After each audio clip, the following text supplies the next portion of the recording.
Mesdames, Messieurs, peuple congolais, selon les nouvelles du Sassuland, on nous informe que le général Guy Blanchard Okoye aurait finalement démissionné.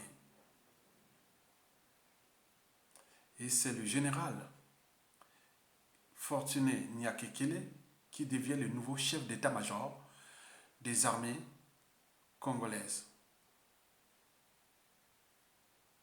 En effet, Guy Blanchard Okoye a déposé sa démission comme chef d'état-major général des forces armées congolaises. Le général Fortuné Niakekele, beau-frère du général Serge Oboa, pressenti pour remplacer le général Okoye comme chef d'état-major général des armées. Le général Fortuné Niakekele, fraîchement promu général de brigade le 30 décembre dernier, est le choix du clan de la Lima pour remplacer Guy Blanchard Okoye à la tête de l'armée congolaise. Mboshi est beau-frère du général Serge Oboa. Fortuné Niakekele est compté parmi les fervents défenseurs du pouvoir d'Oyo, disposés à tous les sacrifices. Le chef d'état-major général des forces armées congolaises, FAC, le général de division Guy Blanchard Okoye, a présidé le 4 mai 2015 à Ouesso, dans le nord, dans le département de la Sangha, la cérémonie de prise de fonction du nouveau commandant de zone numéro 5 Ouesso, le colonel Fortuné Niakekele, en remplacement du colonel Michel Obambi, qui a fait valoir ses droits à la retraite. À ce moment, Guy Blanchard Okoye était loin d'imaginer être en face de son remplaçant à l'état-major des forces armées congolaises. Bon, ce message-là, j'ai reçu une réaction. Il y a une réaction par rapport à l'article qui fut publié dans les réseaux sociaux Facebook. Il y a un individu qui s'appelle Bruno Mapouya. Et il a bien écrit ceci, il a bien réagi en cette opinion-là. Ils sont tous pareils. Guy Blanchard Okoye devra désormais apprendre qu'on ne sert pas un tyran sans être victime de son ingratitude ou de son intolérance. Il se trouve actuellement confronté à cette réalité. Bon, de mon point de vue, je pense qu'aujourd'hui, c'est le match entre Sassou Nguesso et Jean-Dominique Okemba. Entre Denis Christian, Sassou Nguesso et Jean-Dominique Okemba. Bon, le général Niakekele, soit il est embauché, peut-être moi, de mon point de vue, peut-être que il fait partie des réseaux du général Serge Oboa, qui lui-même, son mentor, c'est Jean-Dominique Okemba.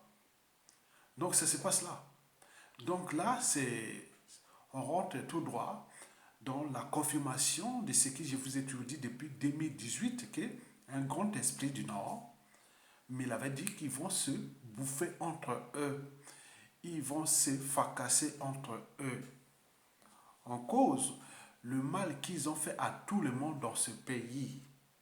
En cause, le mal qu'ils ont fait à ce pays, qu'ils l'ont détruit. Vous le savez bien que le peuple a toujours les derniers mots et les derniers jugements. On ne sait pas qui est qui dans ce peuple. Il faut se dire qu'ils vont se bouffer entre eux, se fracasser entre eux. Parce qu'il y a trop de conflits d'intérêts. Il y a trop de conflits d'intérêts. Dans ce clan-là, déjà divisé.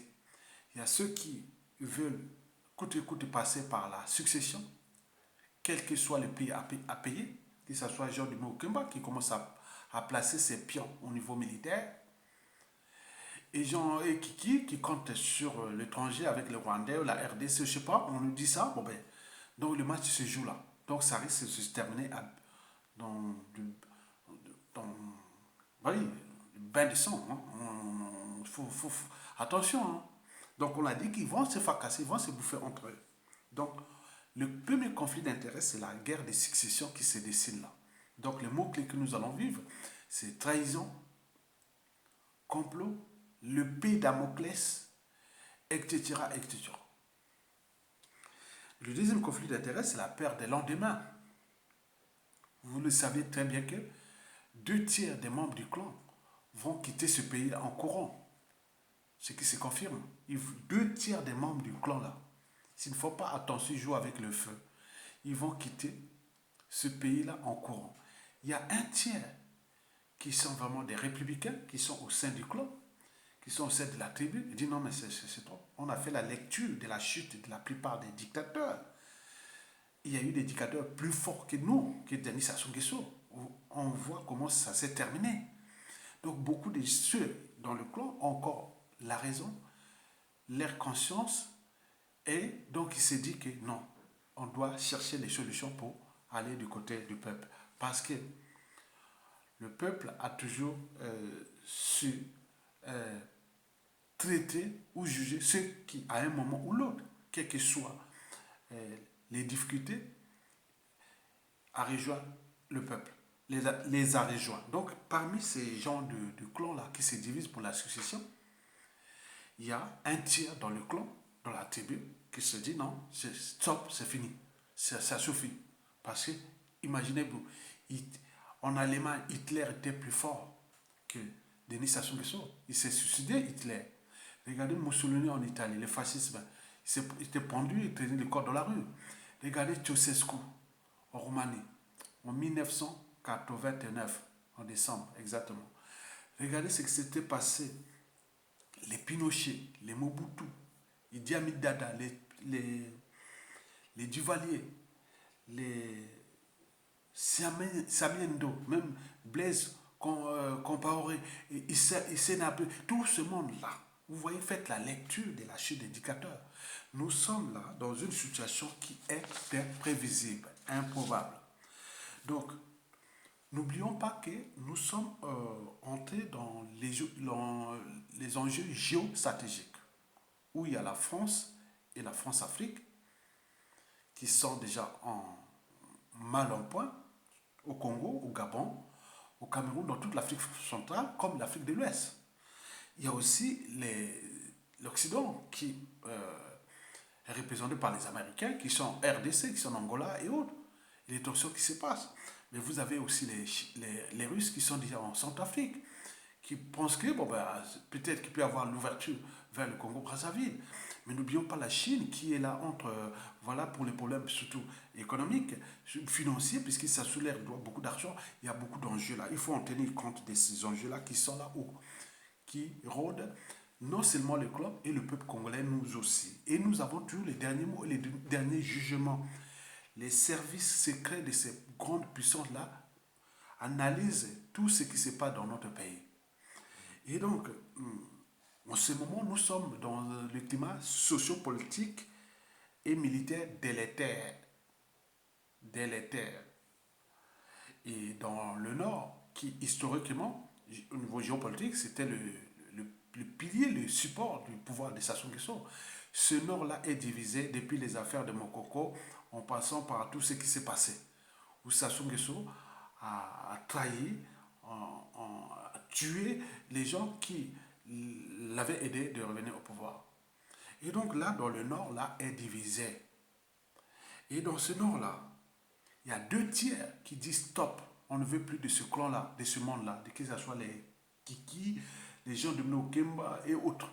Mais Sassou vient en profiter là pour dire à tout ce monde-là, bon, laissez-moi quand même en vie, parce que c'est l'enjeu du patriarche. Il ne veut pas mourir, il ne veut pas partir au pouvoir comme ça, parce que sinon, c'est lui, c'est fini.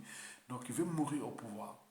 Mais comme il veut mourir au pouvoir, donc il est en train de tenir tout ce monde-là dans un suicide collectif, parce que le pays va être détruit, parce qu'il va monter dans le niveau des violences, des terreurs, d'assassinats. Vous voyez qu'on tue à la chaîne au Congo aujourd'hui. Vous voyez la maman là qui pleure au CHU, Jo et Bina, vraiment merci, merci, merci du travail que tu fais. Vraiment, c'est bien. Et donc, voilà la maman, ils ont tué son fils injustement. Et ils l'ont brutalisé. Ils ont fait. Attends, beaucoup de gens, ils l'ont laissé même aussi à sans l'aider. Ils l'ont même pour l'enterrement, ils l'ont même pas fait. Regardez ce qui se passe aux États-Unis. Là, on avait tué un Nord-Américain. Vous voyez, la justice a été rendue. Les Blancs là qui l'ont tué, ils sont condamnés à prison à vie.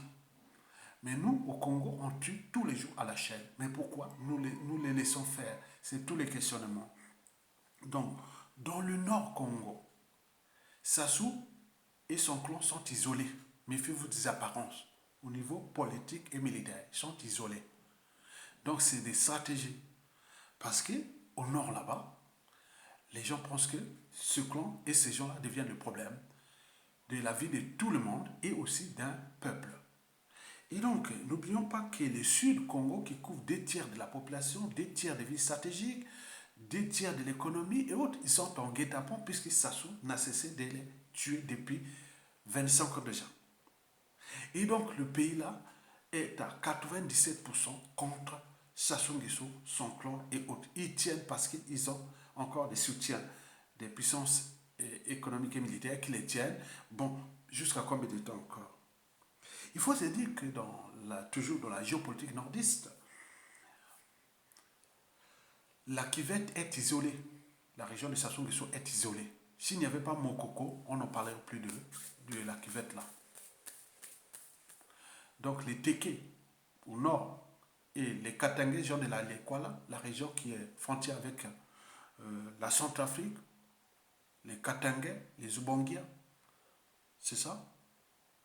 Et les Téké, ils sont maintenant contre le clan Sassou Nguesso. Et ils ont maintenant des alliés qui sont le Sud. Donc en réalité, nous serons à 97% contre ce clan. Mais Sassou Nguesso va asseoir encore son pouvoir jusqu'à combien de temps encore? Et si et seulement s'il y a succession de guerres, je suis sûr et certain que nous rentrons dans une période très très trouble où il y aura des bains de sang, des crimes et autres jusqu'à ce qu'il arrive le chaos. Parce qu'ils ne pourront pas maîtriser les, les, les, tous les contentieux historiques qui sont en dormance, les règlements de comptes en dormance et autres. Donc l'enjeu est que ce clan-là dégage et que nous rentrions dans une transition politique consensuelle, civile et militaire. Et donc s'il n'y a pas cet enjeu-là, il est sûr et certain, Sassou Nguesso, ces clans-là quitteront le pays en courant pour devenir des exilés forcés et des apatrides et autres, où il y aura des mandats d'arrêt internationaux. Donc ils sont là en difficulté. Donc ne vous laissez pas divertir par ces nominations ou par la, les modifications de la Constitution et autres. Un dictateur ne respecte jamais sa Constitution ou la Constitution ou les constitutions. Sinon, ça cessera. Un dictateur, on le chasse par la rue ou avec les armes. Un dictateur ne respecte jamais la Constitution. Un dictateur, on le chasse par la rue, la révolte ou insurrection, ou par les armes, comme si c'était passé ailleurs. Donc ce qui va arriver, devait arriver au Congo. Parce que de toute façon, il y a toujours un départ et un terminus. Toute chose a toujours un début et une fin. Il y a eu plus fort des dictateurs que Sassou Nguesso. Mais lui, il est bien entendu, il a brisé des millions de vies, piétiné tout un peuple, un pays qu'il a surendetté pour rien et ruiné. On ne joue pas au dictateur sans argent. Donc Sassou est vomi, est isolé, ce clan est isolé. Donc il passe à la vitesse de la criminalité et du banditisme. Mais jusqu'à combien de temps encore? Parce que les autres sont en train de s'entraîner. Ils sont en train de s'entraîner. Beaucoup sont en train de s'entraîner à devenir des salauds comme eux. Au moment qu'ils vont récupérer les moyens de l'État et ça recommence. Comme on dit, l'histoire a tendance à commencer et les mêmes causes que les mêmes effets. Ne faites jamais autrui ce que vous ne souhaitez pas qu'on le fasse vous-même. Donc nous sommes là en train d'abaisser les tensions pour que nous rentrons dans la convergence des luttes pour libérer notre pays, que ce soit du nord au sud, de l'est à l'ouest. Mais en ce moment, le clan est en train de sont dans voilà, des processus de coups de poker. Hein, et les coups de poker. Vont-ils réussir? Historiquement, je ne pense pas qu'ils vont réussir face à la volonté d'un peuple, parce que le combat d'un dictateur, d'un clan contre le peuple, c'est comme celui de l'homme contre la nature. Il sera toujours perdu par l'homme. Donc nous suivons la situation là. Le général, nouveau général là, Berenois là, qui vient d'être nommé. Et donc je ne sais pas quel sera le positionnement de Guy Blanchard Okoye et ses éléments anciens et autres. Donc, va-t-il rentrer dans l'histoire? C'est tous les questionnements. Merci beaucoup. À bientôt.